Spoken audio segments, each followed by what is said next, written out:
Hello दोस्त, केशव तीसरी sheet upload नहीं हुई क्या परसेंटेज की? हेलो दोस्तों, नमस्ते भाई, गुड इवनिंग। कैसे हैं आप सभी लोग? कैसा महसूस कर रहे हैं मेरे भाई आप सब लोग? क्या आप सब लोग अच्छा महसूस कर रहे हैं? जी। हाँ, आपकी तीसरी शीट अपलोड होने में दोस्तों थोड़ा सा डिले हो गया, कोई बात नहीं। सीट अपलोड हो चुकी है परसेंटेज की तीसरी, और ये आपके प्रतिशत की आखिरी क्लास है। ठीक है ना? आखिरी क्लास है, फिर हम रेशियो अनुपात शुरू करेंगे। और बच्चों, आपका एक ही कंसेप्ट रह गया है। वो कंसेप्ट भी कौन सा रह गया पता है? कमीशन। कौन सा कंसेप्ट रह गया मेरे दोस्तों आपके पास? कमीशन। ठीक है, तो सब लोग अपनी कॉपी में हेडिंग डालेंगे मेरे दोस्तों, कमीशन। कमीशन इसको बोलते हैं ब्रोकरेज, दलाली, कमीशन। आखिरी कंसेप्ट, आखिरी टाइप रह गया मेरे दोस्तों आपके सामने। ठीक है ना? चलिए शुरू करते हैं मेरे दोस्तों।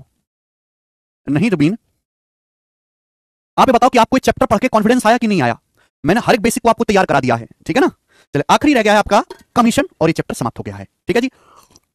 ऐसा कोई भी टाइप, कोई भी सवाल नहीं है जो मैंने आपको ना पढ़ाया हो। चलिए शुरू करते हैं। सबसे पहले कमीशन होता क्या है, मैं आपको इसका बेसिक समझाता हूं। पहले बेसिक, फिर हम इस पर बेस सवाल करेंगे। ठीक है ना? सबसे पहले मैं आपको बेसिक समझाता हूं, फिर उस पर बेस सवाल करेंगे। देखिए मेरे दोस्तों, जैसे एक कंपनी है, एक कंपनी है, एक कंपनी ने मोबाइल बनाया। जैसे कंपनी है मेरे दोस्तों, कंपनी ने एक मोबाइल बनाया, और इस मोबाइल को बनाने में 50,000 रुपए का खर्च आया मोबाइल को। जैसे कंपनी है, एक कंपनी ने बढ़िया मोबाइल बनाया, और इस मोबाइल को बनाने में 50,000 का कॉस्ट आया। ठीक है, काफी महंगा मोबाइल बना है मेरे दोस्तों। एग्जाम्पल समझिए कि कमीशन होता क्या है, कैसे काम करता है, क्यों दिया जाता है, क्या मतलब है। तो जैसे कंपनी है, सपोज मोबाइल बनाने वाली, उसने एक मोबाइल बनाया, नया मोबाइल है, मोबाइल को बनाने में 50,000 रुपए का खर्च आया। अबे मोबाइल ऐसे तो बिकेगा नहीं, तो कंपनी ने एक ब्रोकर को बुलाया, कंपनी ने मेरे दोस्त एक सेल्समैन को बुलाया कि आजा भाई, ये ले हमने नया मोबाइल बनाया है, इस मोबाइल को जाके बेच तू मार्केट में। तो कंपनी जो भी नया सामान बनाती है उसको सेल्समैन से बिकवाती है। तो कंपनी ने सेल्समैन को बुलाया, सेल्समैन को, और बोला कि मोबाइल ले जा भाई, घर घर जाके इस मोबाइल को बेच। तो कंपनी ने बता दिया कि भाई पहले ही मोबाइल को बनाने में 50,000 का खर्च आया है। कंपनी ने वो मोबाइल दे दिया सेल्समैन को, बोला कि भाई सेल्समैन, एक मोबाइल जाके तुझे घर घर जाके बेच के आना है। सेल्समैन गया घर घर जाके, और सेल्समैन ने वो मोबाइल 80,000 रुपए का बेच दिया। देख रहे हो सेल्समैन की कलाकारी? सेल्समैन ने वो मोबाइल 80,000 रुपए का बेच दिया। तो इसको हम बोलते हैं टोटल सेल या कुल बिक्री। क्या बोलते हैं मेरे दोस्तों? इसे हम बोलते हैं टोटल सेल्स। टोटल सेल्स, या हिंदी में हम इसको कहते हैं कुल बिक्री। टोटल सेल्स हिंदी में कहते हैं कुल बिक्री। बात आई समझ में? आप बोलोगे हाँ सर समझ में आ गई बात, कि भाई कंपनी ने सेल्समैन को दे दिया मोबाइल बनाकर, बोल दिया कि जा मोबाइल जाके बेच। तो सेल्समैन ने मोबाइल 80,000 का बेचा, तो इसको बोलेंगे टोटल सेल्स, कुल बिक्री। अब सेल्समैन कहेगा कंपनी से, भाई मेरा क्या फायदा, मुझे भी कुछ हिस्सा दो। सेल्समैन कहेगा भाई मैंने बड़ी मेहनत करी है, घर घर जाकर मोबाइल बेचा है, मेरा भी तो कुछ फायदा होना चाहिए। तो मेरे दोस्तों, कंपनी ने क्या कहा कि भाई देखते हैं 80,000 का मोबाइल बेचा है, तेने क्या कहते हैं 80,000 रुपए का मोबाइल बेचा। आप बोलोगे हाँ सर 80,000 रुपए का मोबाइल बेचा है। तो 80,000 रुपए में से 12,000 रुपए कहती है भाई ले तू रख ले, तेरे 12,000 रुपए।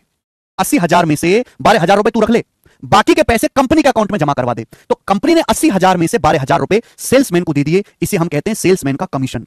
इसे क्या बोला जाता है? इसे कहा जाता है सेल्समैन का कमीशन। क्या आपको मेरी बात समझ में आ गई दोस्तों? हाँ जी। क्या आपको मेरी प्यारे बच्चों बात समझ में आ गई है? यस और नो करके बताइएगा।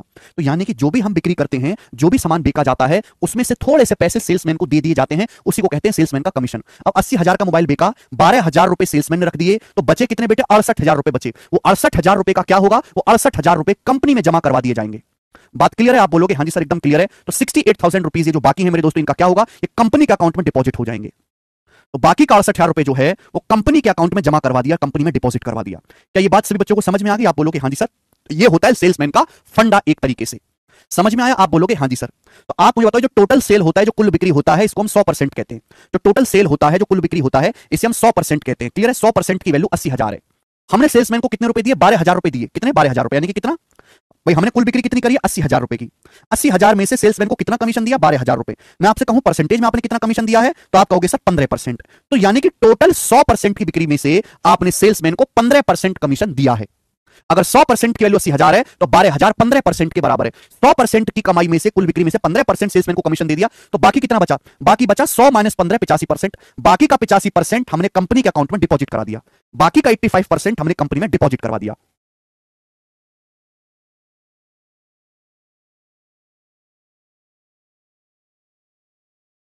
समझ में आया? आप बोलोगे हाँ जी सर बिल्कुल सही, कोई प्रॉब्लम नहीं है। तो this is the proper basic है। हाँ, यही है संदीप, जो मैंने आपके सामने लिखा यही बेसिक है, यही है बेसिक। ठीक है, तो ये सेल्समैन का बेसिक है। अब आगे चलते हैं सवालों की तरफ।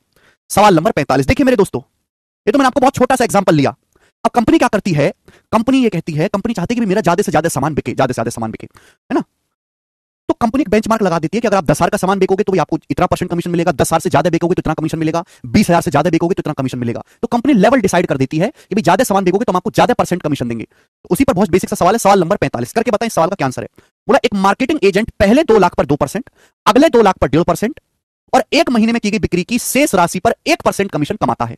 यदि अप्रैल 2018 के महीने में एजेंट द्वारा प्राप्त बिक्री 5,68,000 है तो बताओ सेल्समैन का कमीशन कितना है। भाई सवाल में कहा गया कि एक मार्केटिंग एजेंट को, एक सेल्समैन को पहले 2 लाख पर 2%, अगर पहले 2 लाख पर 2% कमीशन मिलेगा, अगले 2 लाख पर 1.5% कमीशन मिलेगा, और एक महीने में बाकी राशि पर 1% का कमीशन मिलेगा। अगर अप्रैल 2018 में एजेंट ने 5,68,000 की बिक्री की है तो बताओ कमीशन कितना होगा। एक बात बताओ, पहले 2 लाख रुपए पर कमीशन कितना मिलेगा? 2%। तो आप मुझे बताओ 2 लाख रुपए का 2% कितना होता है? 2 लाख रुपए का 2% होता है 4,000 रुपए। फिर अगले 2 लाख पर कितना कमीशन दिया जाएगा? अगले 2 लाख पर कितना कमीशन दिया जाएगा? तो आप कह रहे हो सर 1.5%। 1.5%, तो 2 लाख रुपए का 1.5% कितना होगा? 3,000 रुपए। परसेंटेज से 2 जीरो कट जाएगा, 10 से 1 जीरो कट जाएगा। अगर टोटल बिक्री 5,68,000 की हुई है तो 2 लाख ये, 2 लाख ये 4 लाख हो गया। बची कितनी? 1,68,000। बची बिक्री कितनी है? 1,68,000 रुपए। यानी कि अब इस बची बिक्री पर सेल्समैन को 1% का कमीशन मिलेगा। तो 1,68,000 रुपए का 1% कितना होता है? 1,680 रुपए। परसेंट मतलब 2 जीरो से भाग दे दिए, 100 से भाग। तो सेल्समैन को टोटल कितना कमीशन मिल जाएगा? इन तीनों को जोड़ देंगे, 4,000 प्लस 3 7,000 और 1,680 हो गया 8,680 रुपए सेल्समैन को, मार्केटिंग एजेंट को टोटल कमीशन मिलेगा। और यही सवाल का आंसर हो जाएगा ए ऑप्शन। बात समझ में आ गई? बात खत्म। ठीक है, तो कंपनियां लेवल डिसाइड कर देती है कि भाई जो कम सामान बिकेगा उसे कम देंगे कमीशन परसेंट, वो ज्यादा सामान बिकेगा तो ज्यादा, जिससे कि उनको एक मोटिवेशन बना रहे। कंपनी पहले बोल देती है अपने एजेंट से, सेल्समैन से, 20,000 तक बिक्री करोगे तो 5% देंगे, 20,000 से ऊपर का जो बिक्री करोगे तो 10% कमीशन देंगे। तो हर आदमी की कोशिश रही है कि मैं 20,000 से ऊपर का सामान बिकूं जिससे मुझे ज्यादा कमीशन मिल पाए। ठीक है ना, तो लेवल कंपनी डिसाइड कर देती है जिससे कि उसके सेल्समैन मोटिवेट रहे ज्यादा से ज्यादा सामान बेचने के लिए। और इस एग्जांपल से बढ़िया नहीं समझाया जा सकता। आगे चलते हैं, एक एक टाइप का एक सवाल लूंगा। मैं आपको बताता चलूं कि पिछले 5 साल से कमीशन का पेपर में मात्र एक ही सवाल आया है। ठीक है ना, लेकिन ये कतई मान के ना चलें कि इसके सवाल पेपर में नहीं आ सकते। इलेक्शन का भी 5 साल तक एक भी सवाल नहीं आया था, पर ऐसा कोई पेपर नहीं जिसमें इलेक्शन का क्वेश्चन आया हो। तो ढंग से समझ लो, 4 ही इस पे टाइप बनते हैं, चारों टाइप पढ़ लेंगे। सवाल नंबर 46 का बेटे क्या उत्तर है? अगला सवाल, सवाल बहुत बेहतरीन है, सवाल बहुत बेहतरीन है। देखिए सुनो, बोला एक कंपनी अपने सेलर को कुल बिक्री पर 16% कमीशन देती है और 18,500 से ऊपर की बिक्री पर 3% का बोनस भी देती है। यदि सेलर की कुल कमाई 15,595 रुपए है तो टोटल सेल ज्ञात कीजिए, कुल बिक्री ज्ञात कीजिए। बहुत बेहतरीन सवाल है। इस सवाल को मैं आपको 2 तरीके से करवाऊंगा, एक मजदूरों गधों खच्चर वाले तरीके से और एक स्मार्ट लड़कों वाले तरीके से। ध्यान से सुनिएगा। एक कंपनी अपने सेलर को कुल बिक्री पर 16% कमीशन देती है। जैसे भी टोटल सेल है, यह टोटल सेल, ये टोटल सेल है, टोटल सेल। कंपनी कहती है कि आप जितना भी सामान बेचोगे, जितना भी आप सामान बेचो उसका 16% आपका। आपने 1 लाख का सामान बेचा, 1 लाख का 16%, 16,000 रुपए तुम्हारे, है ना। आप जितना भी टोटल सेल करोगे उसका 16% हम आपको कमीशन देंगे। लेकिन 18,500 से ऊपर की आप जो सेल करोगे उस पर हम आपको 16% कमीशन तो देंगे ही देंगे, लेकिन 3% का बोनस भी देंगे। देखो, एक कंपनी ये कहती है कि 18,500 रुपए की बिक्री तक, 18,500 रुपए की बिक्री तक हम आपको 16% कमीशन देंगे, लेकिन 18,500 रुपए से ऊपर की जो भी आप बिक्री करोगे, मुझे नहीं पता कितनी बिक्री करोगे, उस पर हम 16% कमीशन देंगे। आप पूरी कमाई पर हम आपको जो भी आप सेल करोगे 16% कमीशन तो देना ही देना है। हम 18,500 रुपए का बेचो तो भी 16% कमीशन देंगे, 18,500 से ऊपर की बिक्री पर भी हम आपको 16% कमीशन देंगे। लेकिन ये बोला ये गया है कि 18,500 रुपए से ऊपर की बिक्री पर, 18,500 रुपए से ऊपर की बिक्री पर 16% कमीशन के साथ साथ 3% का बोनस भी मिलता है। 3% बोनस एक्स्ट्रा मिलता है। यदि सेल्समैन की कुल कमाई 15,595 तो बताओ कुल बिक्री याद कीजिए। देखो मैं एग्जांपल के लिए समझाता हूं कि जैसे सेल्समैन ने 20,000 का सामान बेचा, इस बात का मतलब है कि जैसे सेल्समैन ने 20,000 का सामान बेचा तो 20,000 में जो शुरू के 18,500 है उस पर तो केवल 16% कमीशन मिलेगा। लेकिन 18,500 से ऊपर कितना? 1,500 रुपए, 1,500 रुपए, 1,500 पे 16% कमीशन के साथ साथ 3% बोनस मिलेगा इस 1,500 पर। ये कहने का मतलब है सवाल का। तो पूछा कुल बिक्री क्या है, बताइए जल्दी से, कुल बिक्री क्या है? ठीक है, यानी कि 18,500 रुपए से ऊपर की सेल पर 16% कमीशन के साथ साथ 3% बोनस भी मिलता है।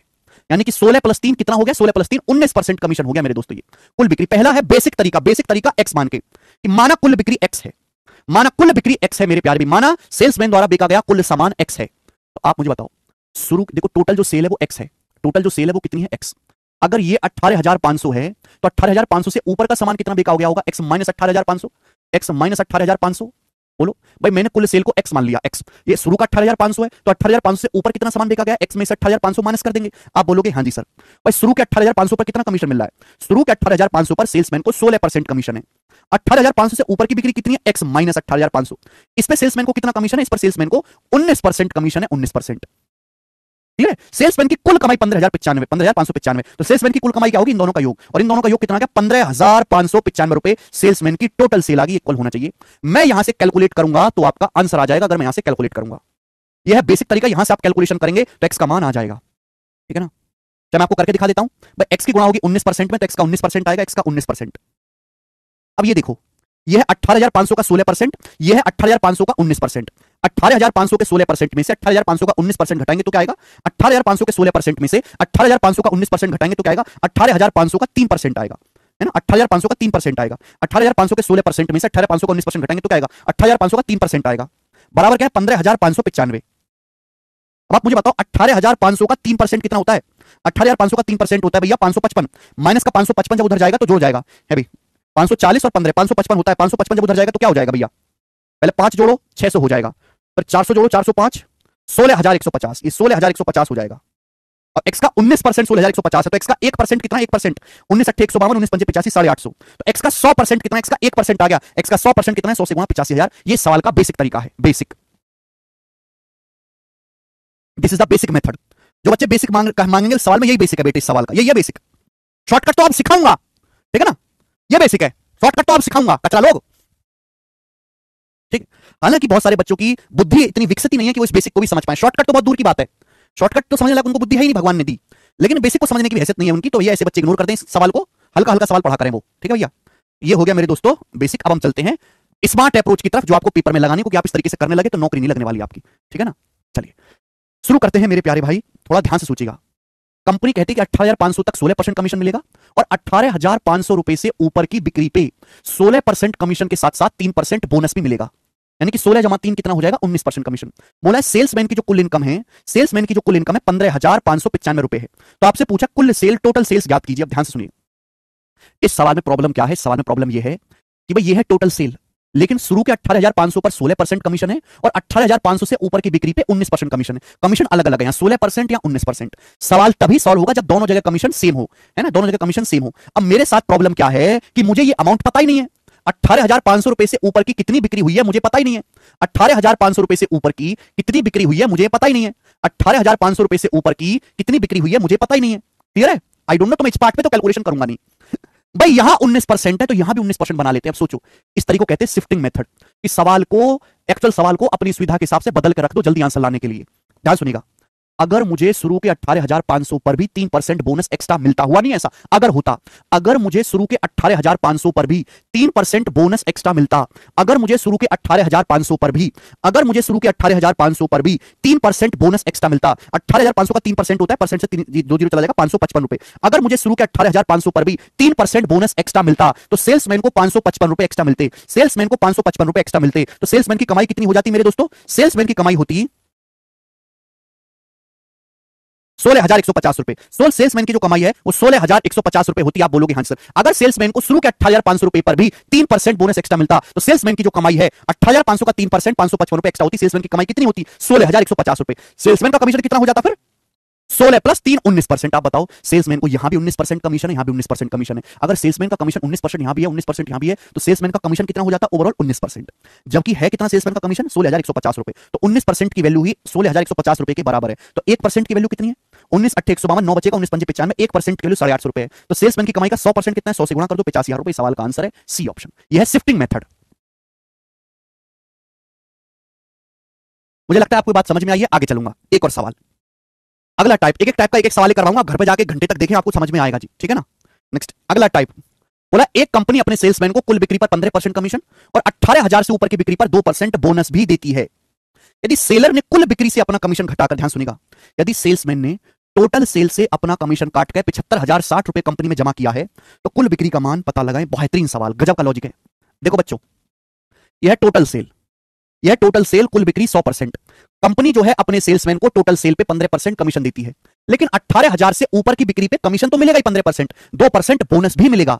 एक कंपनी जो है, ध्यान सुनिएगा, एक कंपनी शुरू के 18,000 रुपए पे, एक कंपनी शुरू के 18,000 रुपए पे 15% कमीशन देती है, और 18,000 रुपए से ऊपर की बिक्री पे, 18,000 रुपए से ऊपर की बिक्री पर 15% कमीशन के साथ साथ 2% का बोनस भी देती है। एक कंपनी 18,000 से ऊपर की बिक्री पे 15% कमीशन के साथ साथ 2% का बोनस भी देती है। सवाल में बोला गया कि भाई सेल्समैन ने कुल कमाई में से अपना हिस्सा काट के 75,060 रुपए कंपनी में जमा किया है। सेल्समैन ने कुल बिक्री में से अपना हिस्सा काट के, अपना कमीशन काट के कंपनी में 75,060 रुपए जमा किया, तो कुल सेल का पता लगाएं। देखो, टोटल सेल तो फिक्स है, या तो आप कमीशन दे दो या कंपनी में जमा कर दो, टोटल सेल तो फिक्स है। 18,000 तक 15% कमीशन है, 18,000 से ऊपर की बिक्री पे 15 जमा दो, 15 जमा दो कितना होगा? 15% कमीशन, 2% बोनस, 17% कमीशन है। अब ध्यान से समझिएगा मेरे दोस्तों, सभी लोग, थोड़ा सा डिफरेंट है पिछले वाले सवाल से। देखो, मुझे ये अमाउंट तो पता ही नहीं है, मुझे ये अमाउंट तो पता ही नहीं कि 18,000 से ऊपर की सेल कितनी हुई है। शिफ्टिंग मेथड लगाएंगे यहां पर भी, एक्स मान के कर सकते हो पर नहीं करना है। देखो मेरे दोस्तों, मुझे ये अमाउंट तो पता ही नहीं है कि 18,000 से ऊपर की बिक्री कितनी है, मुझे केवल ये पता है तो मैं इसी पे कैलकुलेशन करूंगा। अब सुनो, यहां 17% कमीशन है या 15%? बताओ, अगर शुरू के 18,000 पर भी, अगर शब्द लगा रहा हूं मैं, अगर ऐसा हुआ नहीं है, अगर ऐसा होता, इसी को बोलते हैं शिफ्टिंग, अगर ऐसा होता कल्पनाओं में, अगर शुरू के 18,000 पर भी सेल्समैन को 2% बोनस एक्स्ट्रा मिलता, अगर शुरू के 18,000 रुपए पर भी, अगर शुरू के 18,000 रुपए पर भी सेल्समैन को 2% बोनस एक्स्ट्रा मिलता, 18,000 का 2% कितना होता है? 360 रुपए। अगर शुरू के 18,000 रुपए पर भी, अगर शुरू के 18,000 रुपए पर भी सेल्समैन को 2% बोनस एक्स्ट्रा मिलता, 18,000 का 2% 360 रुपए। अगर शुरू के 18,000 रुपए पर भी सेल्समैन को 2% बोनस एक्स्ट्रा मिलता, 18,000 का 2% 360 रुपए। अगर सेल्समैन को 360 रुपए बोनस एक्स्ट्रा मिलता, अगर सेल्समैन को 360 रुपए बोनस एक्स्ट्रा मिलता, तो कंपनी के अकाउंट में 360 रुपए जमा कम होते। भाई अगर सेल्समैन को 360 रुपए एक्स्ट्रा दे दोगे बोनस 2% 18,000 का, तो कंपनी के अकाउंट में 360 रुपए कम जमा होगा। तो कंपनी के अकाउंट में कितना पैसा जमा होगा? फिर 74,700 रुपए कंपनी के अकाउंट में जमा होगा। केवल 74,700 रुपए ही कंपनी के अकाउंट में जमा होता। अगर सेल्समैन को शुरू के 18,000 पर भी 2% कमीशन एक्स्ट्रा मिलता, 18,000 का 2% 360 रुपए, तो कंपनी में 360 रुपए कम जमा होते, कंपनी के अकाउंट में केवल 74,700 रुपए जमा होते, जो कि कितना है? 15 जमा 2 17%। अगर आप गौर से देखो तो टोटल सेल तो 100% होती है, कुल बिक्री 100% होती है। 100% में से यहां भी 17% कमीशन है और 18,000 से ऊपर की बिक्री पर भी 17% कमीशन है। ओवरऑल कमाई पे सेल्समैन को कितना कमीशन है? 17% कमीशन है। 100% में से सेल्समैन का कमीशन हो जाता 17%, तो कंपनी में कितना पैसा जमा होता? अगर 100% में से 17% सेल्समैन का कमीशन है, तो कंपनी में कितना पैसा जमा होता? 100 माइनस 17, 83% कंपनी में डिपॉजिट होता। 83% की वैल्यू 74,700 रुपए के बराबर है। तो 1% की वैल्यू कितनी? जल्दी से भाग दो, 9 से चला जाएगा भाई, 720 और 27, 747। 1% की वैल्यू 900 के बराबर है। 1% की वैल्यू 900 है। 100% की वैल्यू कितनी है? 100 से गुणा कर दीजिए, 90,000। 90,000 रुपए टोटल सेल है। ए ऑप्शन सवाल का आंसर है।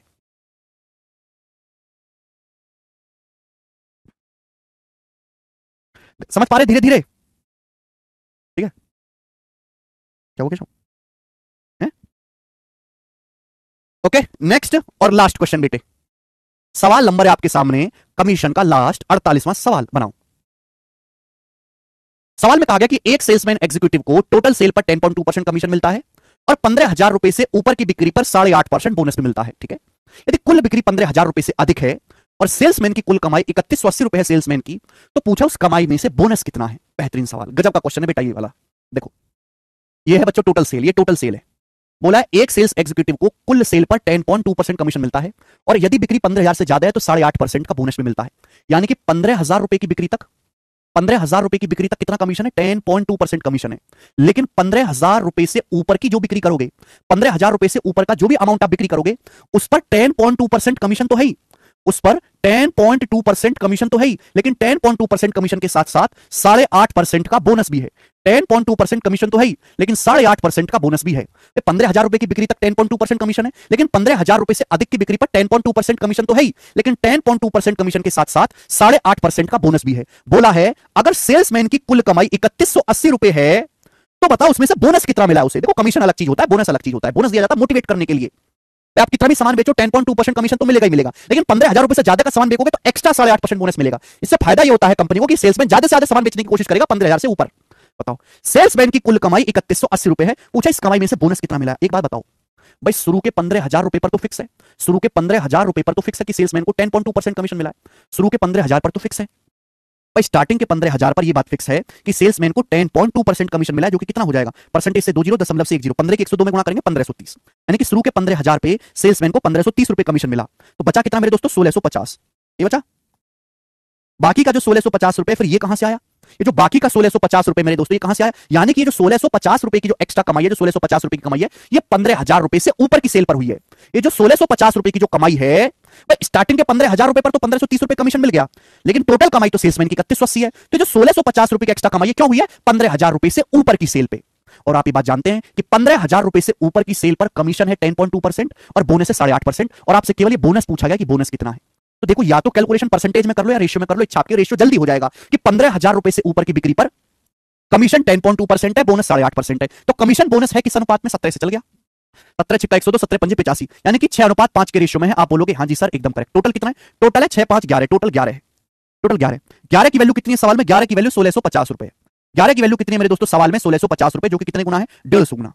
11 की वैल्यू सवाल में 1650 रुपए है, जो कि कितना है मेरे दोस्तों? 150 गुना 150। तो बोनस कितना है? 5 यूनिट। 5 की वैल्यू भी 150 गुना होगी, 5 की वैल्यू भी 150 गुना होगी 750 रुपए। 5 की वैल्यू भी 150 गुना होगी 750 रुपए, और 750 रुपए ही सवाल का आंसर हो जाएगा। बी ऑप्शन करेक्ट है। बेहतरीन सवाल, गजब का क्वेश्चन। और इसी आखिरी सवाल के साथ, क्योंकि सेल्समैन बहुत फेमस नहीं है, 4 वैरायटी बनती है, मैंने आपको चारों वैरायटी करवा दी, इलेक्शन में कल खत्म करवा ही चुका हूं, इसी के साथ ये चैप्टर समाप्त हो गया। ठीक है, बेसिक के साथ पढ़ाते हुए बहुत धीरे धीरे मैंने आपको चैप्टर समझाया है, चैप्टर समाप्त। अब इस चैप्टर में कुछ भी है ना, 15,000 का 10.2% निकाला प्रवीण। ठीक है भाई, इसी के साथ ये चैप्टर समाप्त। ठीक है दोस्तों, चलिए अब हम शुरू करेंगे मेरे दोस्तों रेशियो यानी कि अनुपात। अब बताओ रेशियो आज पढ़ाएं कि कल से पढ़ाएं? हैं जी, रेशियो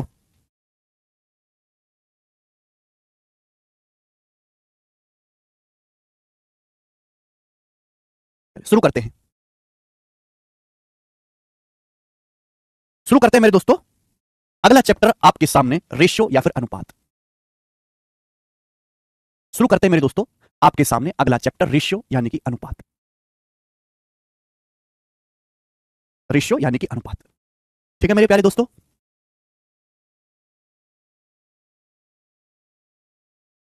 बचा अगर प्रॉफिट लॉस पढ़ा दीजिए, ये वो देखिए, बिना परसेंटेज रेशियो पढ़े आप आगे का अर्थमेटिक नहीं पढ़ सकते।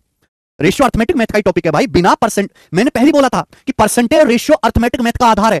हालांकि इन दोनों का वेटेज बहुत कम है, परसेंटेज का भी एक सवाल आता है और रेशियो का भी एक सवाल आता है। ठीक है ना, चलो शुरू करते हैं भैया, आज से ही शुरू करेंगे रेशियो अनुपात। देखिए मेरे दोस्तों, सबसे पहले इस चैप्टर के वेटेज की बात करो तो इस चैप्टर का पेपर में एक ही सवाल आएगा, ना एक से कम ना एक से ज्यादा, एक ही सवाल आएगा।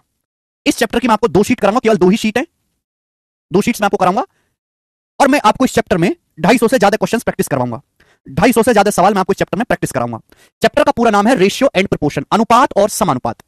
ठीक है मेरे दोस्त, चाहे आप कोई भी पेपर दे, चाहे प्री का हो चाहे मेंस का हो, मात्र एक ही सवाल इसका आता है। लेकिन रेशियो का बेसिक समझे बिना आप इस चैप्टर को जो है आगे का मैथ समझ नहीं सकते। चाहे प्रॉफिट लॉस हो, चाहे compound interest, simple interest, whatever कुछ भी हो। नेगेटिव मार्किंग वाला क्वेश्चन, नेगेटिव मार्किंग तो एलिगेशन में हर्षी शीट अपलोड हो चुकी है भाई।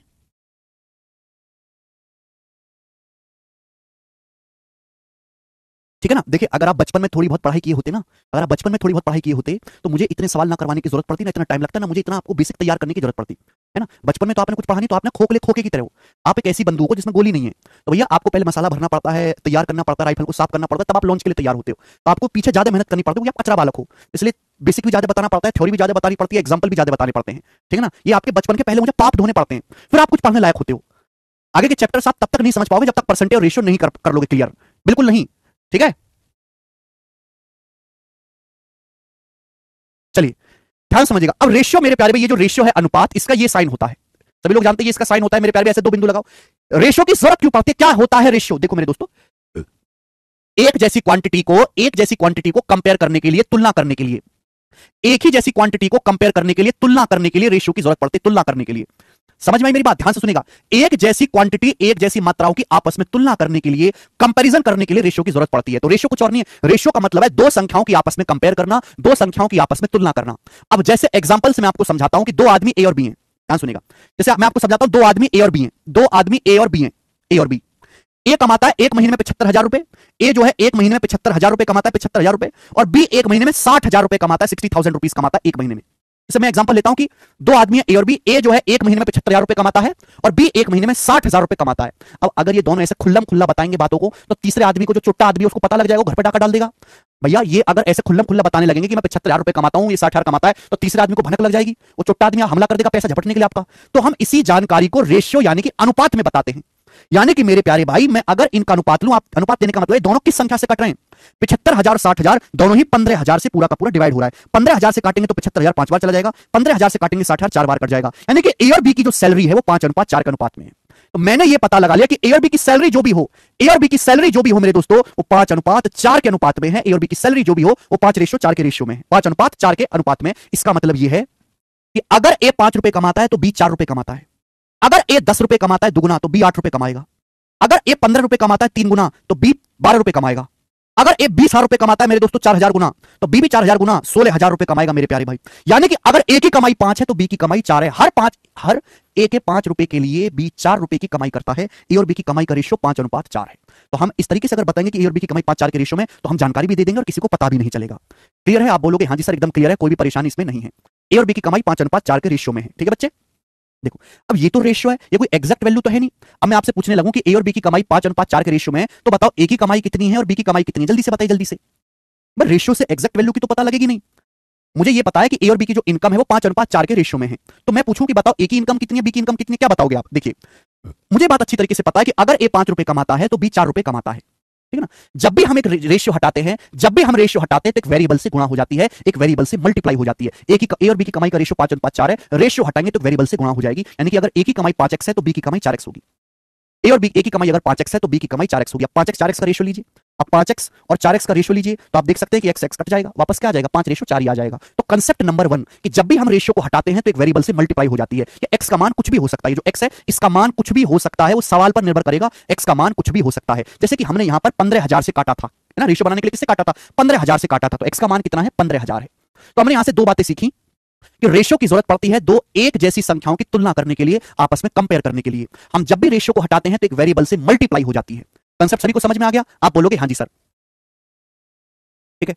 नेक्स्ट देखो, अगर किसी बच्चे को जल्दी सिलेबस करने की आग मच रही है और वो केवल सिलेबस खत्म करने का माथे पे टैग लगाना चाहता है, उसे इस बात से कोई मतलब नहीं है मैं कितना पढ़ रहा हूं, कितना छोड़ रहा हूं, कितना भाग रहा हूं, क्या है ना, उसे कोई डिटेल पिटेल की जरूरत नहीं, बस उसके माथे पे मोहर लग जाए कि सिलेबस खत्म है, ठीक है ना। क्योंकि माथे पे मोहर लगा के सिलेबस खत्म वाली लगभग 1 करोड़ से ज्यादा बालकों की भीड़ फिर रही है 5 साल से, और उनकी कहीं कोई नौकरी नहीं हो रही। तो ऐसे सिलेबस खत्म करने का कोई फायदा है नहीं, कर भी लिया तो भी आपके सिलेक्शन होने वाला है नहीं, ठीक है ना। कोई ये मान के चले कि मैं 2-3 महीने, 4 महीने, 5 महीने, 6 महीने में नौकरी निकालूंगा, तो वो बालक बहुत रेयर होते हैं, वो आसमान से टपकते हैं, आप उनमें से नहीं हो, ठीक है। अगर फिर भी आपको जल्दी करने की आग है तो आप लाइव बैच में ना करके, लाइव बैच तो धीरे धीरे होता है, आप रिकॉर्डेड क्लास से पढ़ें, रिकॉर्डेड क्लास से।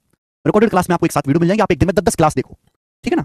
जल्दी खत्म करने के लिए, जल्दी खत्म करने लायक बुद्धि भी चाहिए होती है, जो आप में से ज्यादातर बच्चों के पास है नहीं, ठीक है। तो धीरे धीरे मामला चलेगा, तो चुपचाप मुर्दे की तरह बैठे रहे, मुंह से कुछ भी बोले ना। रेशियो की पहली शीट अपलोड हो जाएगी, मैंने शीट बना दी है, ठीक है। कचरा एक्सप्रेस हो, बुलेट एक्सप्रेस बनने की कोशिश मत करो, कचरा एक्सप्रेस कचरा ही रहती है, बुलेट एक्सप्रेस ना बने जल्दी से, टाइम लगेगा उसमें, ठीक है।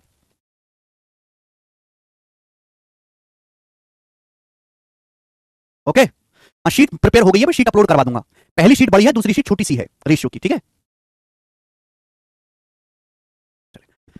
ओके, आगे चलते हैं। नेक्स्ट कंसेप्ट, रेशियो को किसी भी नंबर से मल्टीप्लाई करो कोई फर्क नहीं पड़ता। रेशियो को किसी भी नंबर से मल्टीप्लाई करो या भाग करो कोई फर्क नहीं पड़ता। जैसे दो संख्याओं का रेशियो 7:3 है, दो संख्याओं का रेशियो 7:3 है मेरे प्यारे भाई।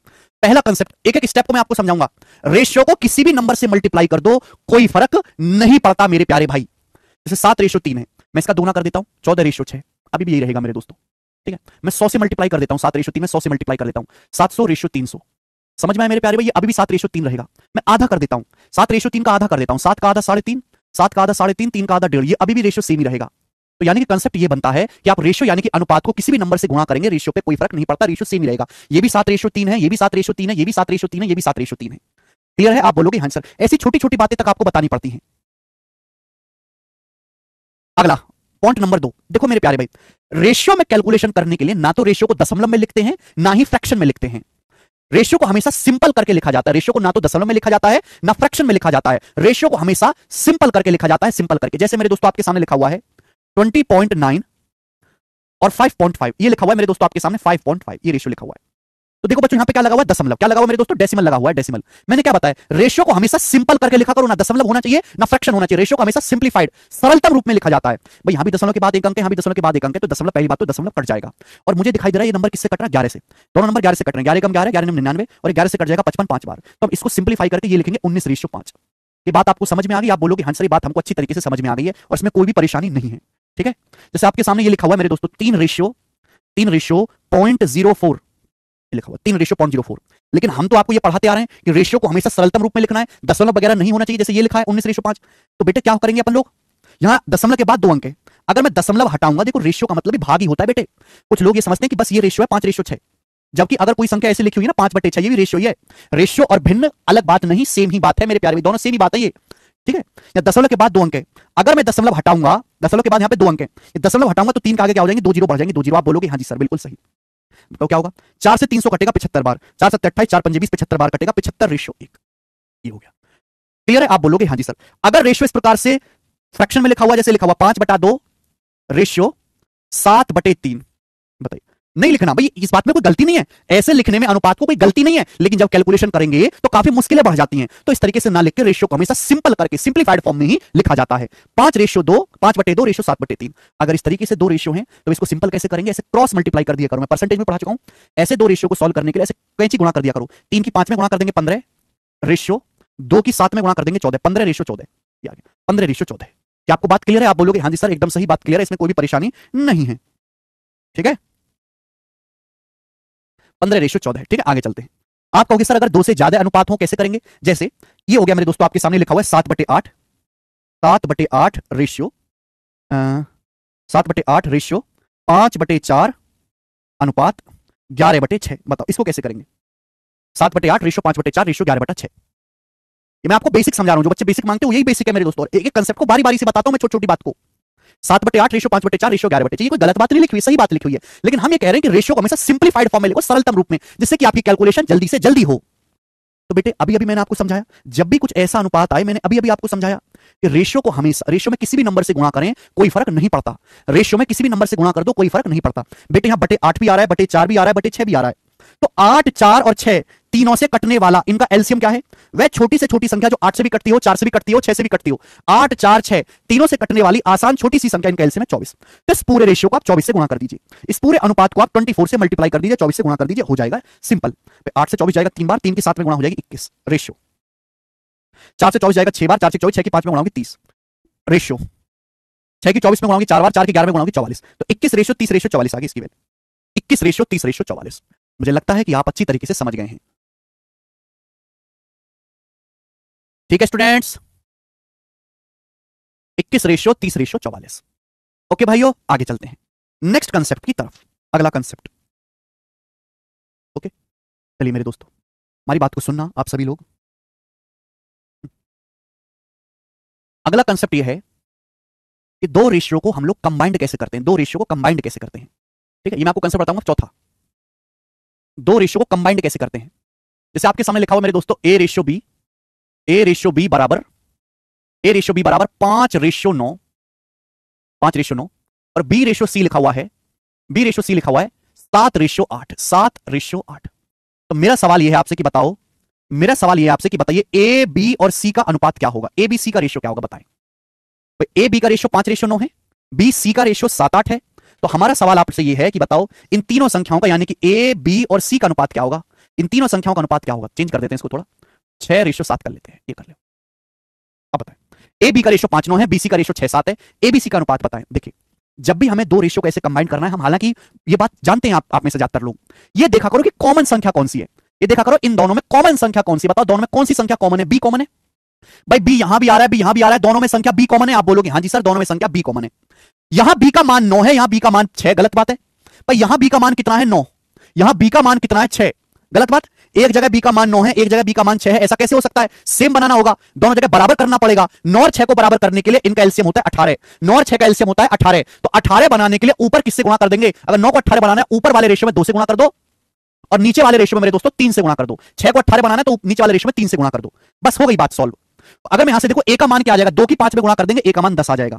बी का मान क्या आएगा भैया? 2 की 9 में गुणा करेंगे बी का मान 18 आ गया। अगर यहां से देखो बी का मान क्या है, 3 की 6 में गुणा करेंगे बी का मान 3 6 18, दोनों जगह बी का मान 9 दूनी 18, 6 18, दोनों जगह बी का मान 18 18 हो गया। सी का मान कितना आ गया मेरे दोस्तों? सी का मान आ गया 3 7 21, सी का मान 21 आ गया। आप बोलोगे आंसर 21। ए बी सी का रेशियो आ गया 10:18:21। क्लियर हो गया? बताओ किसी को कोई डाउट इसमें? आप बोलोगे नहीं सर कोई भी डाउट नहीं है, बहुत आसान सी बात थी, हम एक बार में समझ गए। चलिए एक तरीका और है, वो भी मैं आपको सिखा देता हूं। जैसे सवाल में आपको दिया कि ए से बी का रेशियो है, ए से बी का रेशियो है 5:8, बी सी का रेशियो है मेरे दोस्तों 7:11, बी सी का रेशियो अलग एग्जांपल लेते हैं 7:11। आपसे पूछा है ए बी सी का अनुपात क्या होगा, ये सवाल है आपके सामने। सवाल आपको दिया कि ए बी का रेशियो 5:8 है और बी सी का रेशियो 7:11 है, बी सी का रेशियो 7:11 है। आपसे पूछा है ए बी सी का रेशियो क्या होगा, इन तीनों संख्याओं का अनुपात क्या होगा, तीनों संख्याओं का अनुपात क्या होगा ए बी सी का। तो बेटे एक शॉर्टकट भी है, शॉर्टकट क्या यही है, ऐसे गुणा कर दो, 5 की 7 में गुणा कर दो 35, 5 की 7 में गुणा कर दो 35। आप बोलोगे हैं सर 8 की 7 में गुणा कर दो मेरे दोस्तों 56, 8 की 7 में गुणा कर दो 56, और 8 की 11 में गुणा कर देंगे 88, 8 की 11 में गुणा कर देंगे मेरे दोस्तों 88। तो 35:56:88 आ जाएगा। क्लियर है? बिल्कुल मीरा, डन। 35:56:88। यहां तक किसी बच्चे को कोई समस्या? ये दूसरा रास्ता है करने का। आप बोलोगे हाँ जी सर आगे चलते हैं। एक और चीज मैं आपसे पूछता हूं कि भैया ये है p ratio q, p ratio r बराबर, पी रेशियो आर बराबर, पी रेशियो आर बराबर 7:10 और क्यू रेशियो आर बराबर 3:8।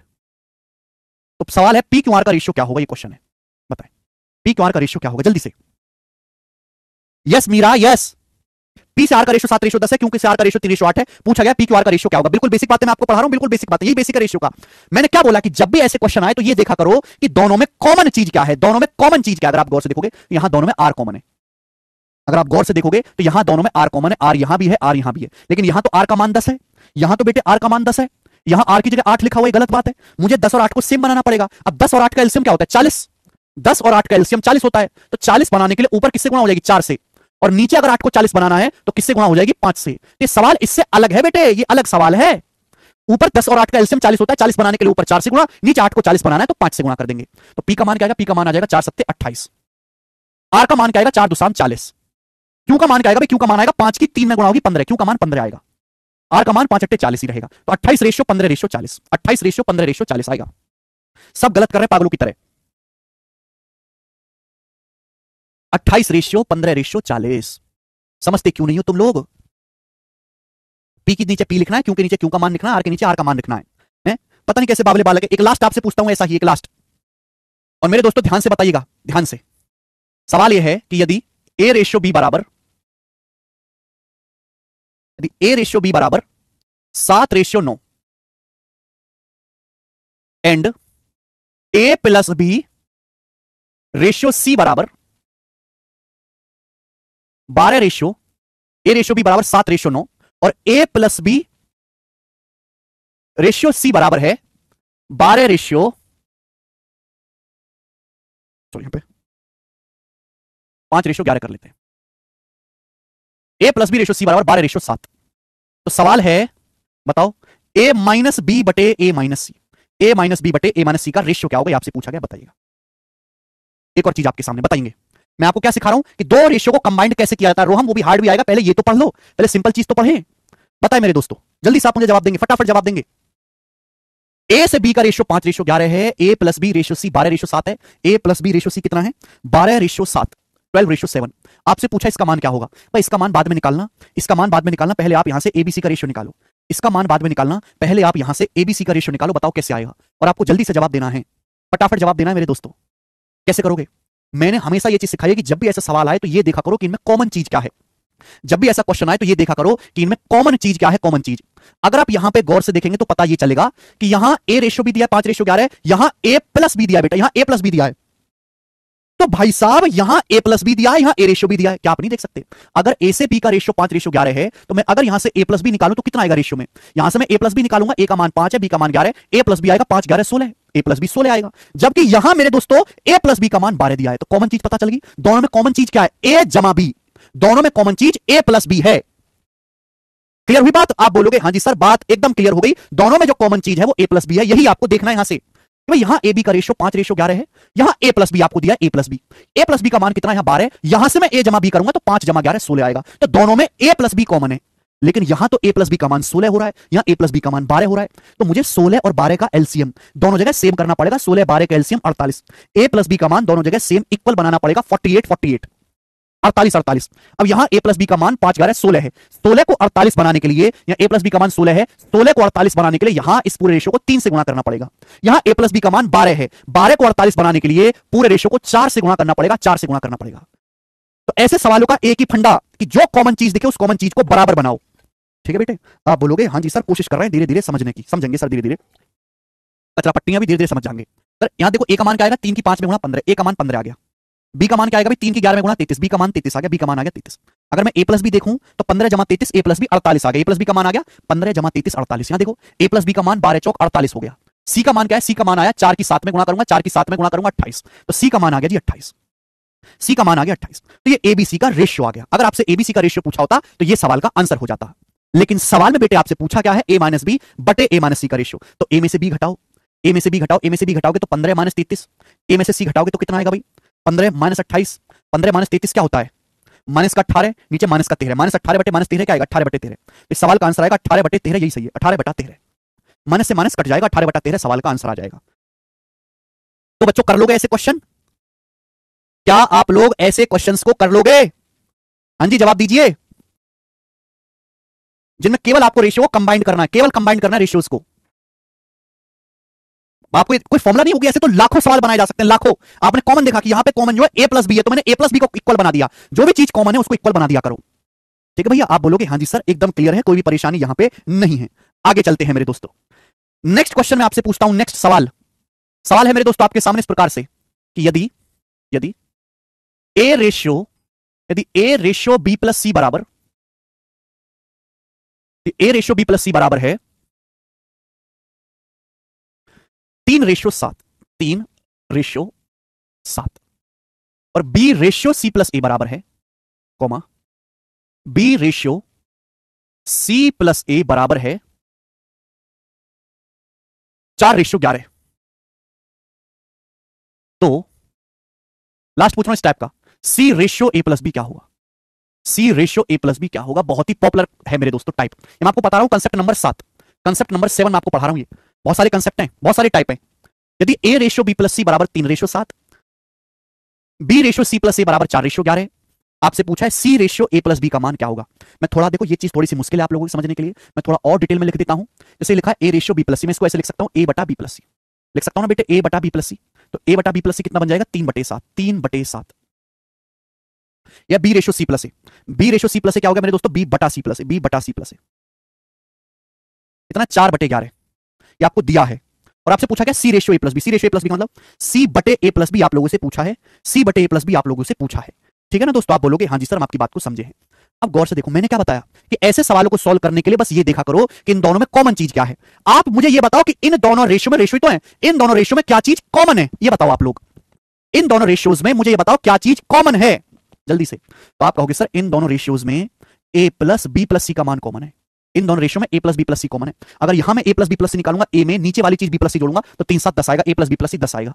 जबकि यहां ए प्लस बी प्लस सी निकालूंगा, जोड़ूंगा मैं बी जमा सी जमा ए, आगे पीछे कैसे भी जोड़ लो, ए प्लस बी, बी में नीचे वाली चीज जोड़ूंगा सी प्लस ए, क्या आएगा? 4 11 15, 4 11 15। तो आपको लॉजिक क्लियर हो गया कि इन दोनों में ही ए प्लस बी प्लस सी कॉमन है, दोनों का योग कॉमन है, ए जमा बी जमा सी। यहाँ ए प्लस बी प्लस सी क्या है? 3 7 10। यहाँ ए प्लस बी प्लस सी क्या है? 4 11 15। अब ऐसा कैसे हो सकता है कि यहाँ ए प्लस बी प्लस सी का मान 10 हो, यहाँ 10 जोड़ के ए प्लस बी प्लस सी 15 हो? गलत बात है। मुझे ए प्लस बी प्लस सी को सेम बनाना पड़ेगा, सेम इक्वल करना पड़ेगा। अब 10 और 15 को इक्वल करने के लिए एक रास्ता है, इनका एलसीएम 30। 10 और 15 दोनों से कटने वाला नंबर, इनका एलसीएम होता है 30। ठीक है भाई, यहां योग हो रहा है 10, 3 7 10, तो 10 को 30 बनाने के लिए ऊपर नीचे 3 से गुणा कर दो। यहां योग हो रहा है 15, 4 11 15, 15 को अगर 30 बनाना है तो ऊपर नीचे 2 से गुणा कर दो, ऊपर नीचे 2 से गुणा कर दीजिए, ये हो जाएगा। ठीक है, मैं आपको जो बच्चे नहीं सोच पा रहे एलसीएम, मैं उनको एक तरीका और बताता हूं, ध्यान से सुनिएगा भाई। यहां से ए प्लस बी प्लस सी कितना आ रहा है? 10। यहां से कितना आ रहा है? ए प्लस बी प्लस सी आ रहा है 15। मुझे यहां पे योग को सेम बनाना है, मुझे यहां को सम को सेम बनाना है, मुझे यहां से ए प्लस बी प्लस सी के सम को सेम बनाना है। एक बात ध्यान सुनिएगा, अगर सम को सेम बनाना है तो सम से रिवर्स मल्टीप्लाई कर दो, डिफरेंस को सेम बनाना है तो डिफरेंस से रिवर्स मल्टीप्लाई कर दो। कंसेप्ट सुनिएगा, आपको यहां पे ए प्लस बी प्लस सी के योग को दोनों जगह सेम करना है। सेम करने के लिए गौर से सुनिएगा, अगर सम को सेम करना है तो सम से उल्टी मल्टीप्लाई कर दो, डिफरेंस को सेम करना होगा तो डिफरेंस से उल्टी मल्टीप्लाई कर देंगे। यहाँ 10 है, यहाँ 15, रेशियो कितना है? 10 15 का 2 3, रेशियो कितना है? 10 15 का 2 3, उल्टी मल्टीप्लाई कर दो। उल्टी मल्टीप्लाई का मतलब पहले में 3 से गुणा कर दो, दूसरे में 2 से गुणा कर दो, अपने आप बराबर हो जाएगा। देखो वही किया गया है, पहले में 3 से गुणा कर दो, बाद वाले रेशियो में 2 से गुणा कर दो, अपने आप बराबर हो जाएगा। ये दूसरा तरीका है सोचने का। दो रास्ते सोचने के, या तो आप एलसीएम ले लीजिए, अगर आपको एलसीएम नहीं लेना तो उल्टी मल्टीप्लाई कर दो। यहाँ 10 है, यहाँ 15, 10 15 का रेशियो क्या है? 2:3। पहले रेशियो में 3 से गुणा कर देंगे और दूसरे रेशियो में 2 से गुणा कर देंगे, देखो बराबर हो जाएगा। ये भी योग 30 बन गया, ये भी 30 बन गया। कितना हो गया? 9/21, 3 9 7 21, 9/21। ये कितना हो गया? 8/22, 8/22, 4 दूनी 8, नीचे 11 दूनी 22। आपसे पूछा सी बटे ए प्लस बी क्या आएगा? सी बटे ए प्लस बी, गौर से देखो भाई, ए का मान 9 है तो बी का मान 8 है। ए का मान 9 है, ए का मान 9 है तो बी का मान 8 है। आप मुझे बताओ सी का मान क्या आएगा? मुझे सी का मान निकालना है। आप ये भी देख सकते हैं कि ए प्लस बी प्लस सी 30 है भाई, ए प्लस बी प्लस सी कितना होना चाहिए? 30। ए प्लस बी प्लस सी जोड़ के 30 आना चाहिए। ए जमा बी क्या आ रहा है? ए जमा बी आ रहा है 9 8 17, 9 जमा 8 17, तो 30 में से 17 घटा देंगे, सी कितना बचेगा? 13। आप ऐसे भी सोच सकते हैं, या जरूरी नहीं कि आप ऐसे करें, आप ये भी सोच सकते हैं कि बी का मान 8 है, बी प्लस सी 21 है, बी का मान है 8, बी में सी जोड़ के 21 आ रहा है, तो 8 में क्या जोड़ेंगे? 21 आ जाए 13, 8 में 13 जोड़ूंगा फटाक से 21 आ जाएगा, तो सी का मान 13 आ गया। तो सी बटे ए प्लस बी आएगा 13/17, 13/17 सवाल का आंसर हो जाएगा 13/17, ये रेशियो आ गया। बोले बच्चों क्या आपको ये बात समझ में आई? ये तो मैं आपको एग्जांपल बेसिक समझा रहा हूं, मैं इनका एक सवाल भी करवाऊंगा आपको, जब मैं आपको शीट सॉल्व करवाऊंगा ना तो मैं इन पे सवाल भी करवाऊंगा आपको, एक एक दो दो सवाल। ठीक है,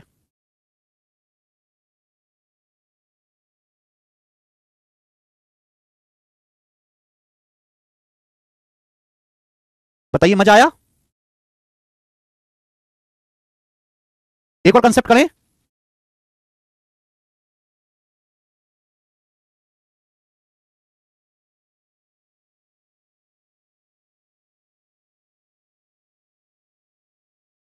हाँ जी,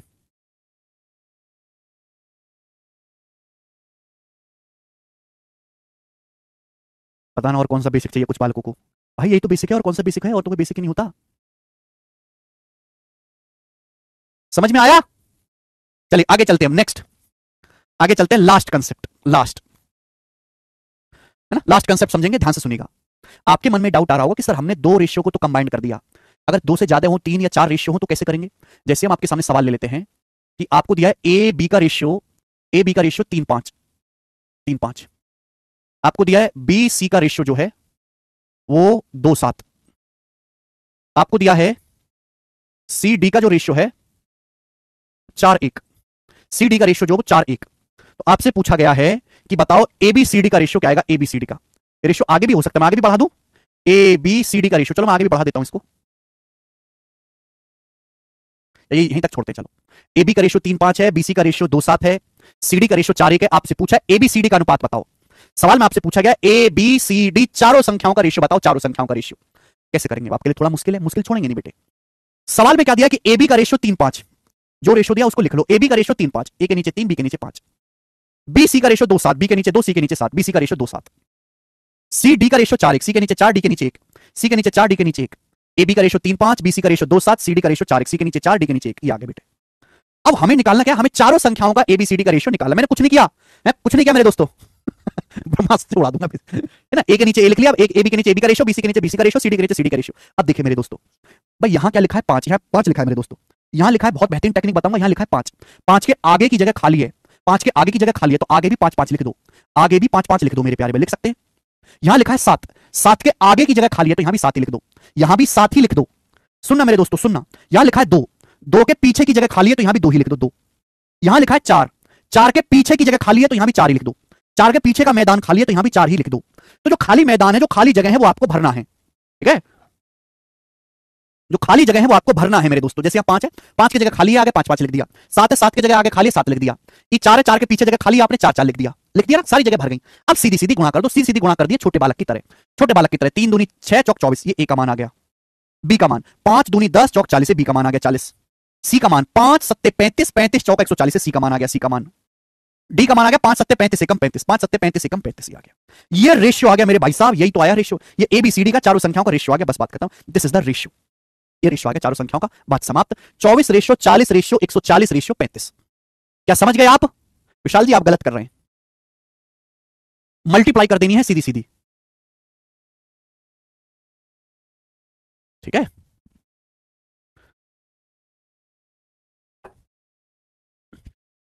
इन चारों संख्याओं का अनुपात आ गया। चलिए, मुझे लगता है कि आपको कंसेप्ट अच्छे से समझ में आए होंगे, ठीक है ना? ये आज की क्लास में मैंने आपको बेसिक सी बातें बताई हैं रेशियो की। ये वो बातें हैं जो बालक को बचपन में ही 10वीं क्लास में ही पढ़ लेनी चाहिए, ठीक है? हमें तो कंपटीशन में इससे आगे की चीज पढ़ानी चाहिए, लेकिन आज के बालक इतने कचरा हैं, इतने कमजोर हैं कि पहले हमें बचपन की चीजें पढ़ानी पड़ती हैं, और उसके बाद वो आगे के सवाल करने के लिए लायक बनते हैं। अभी कोई थ्योरी नहीं, ये बेसिक चल रहा है, विदाउट थ्योरी, ठीक है? अभी मैंने आपको जितनी थ्योरी पढ़ाई है उतनी ही थ्योरी और बाकी है, कल मैं वो थ्योरी भी बताऊंगा आपको, और उसके बाद हम सवाल शुरू करेंगे। आज इतना ही। शीट अपलोड हो चुकी है, शीट मेरे दोस्तों हम अपलोड, जो सीट प्रिपेयर हुई है मैं सीट अपलोड करवा दूंगा आज ही, ठीक है भैया? चलिए बाय।